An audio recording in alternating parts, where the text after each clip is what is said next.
Bog svima, dragi svi, dobrodošli u Irena's Cro Cafe. Prošli tjedan smo počeli govoriti o prezentu, o pravilnim glagolima u prezentu, a ovaj tjedan ćemo vidjeti što se događa s nepravilnim glagolima također u prezentu. Naravno, ako naučite ovaj glagol, morat ćete također i naučiti i druge nepravilne glagole, ali prvi oblik, ja, I, je uglavnom uvijek najteži. Prije nego krenemo, veliko hvala mojim patronima, zahvaljujući vama mogu snimati više ovakvih videa. Pa idemo vidjeti za primjer glagol piti. Ja pijem kavu, ti piješ čaj, on pije kolu, mi pijemo fantu,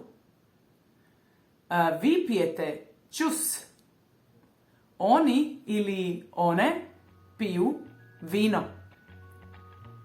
Ok, dragi svi, sve vježbe, svi materijali će biti dostupni na mom Patreon profilu. Pridružite se našoj zajednici i vježbajte s nama na Patreonu. Hvala vam svima na gledanju i vidimo se neki drugi put. Ćao, čao!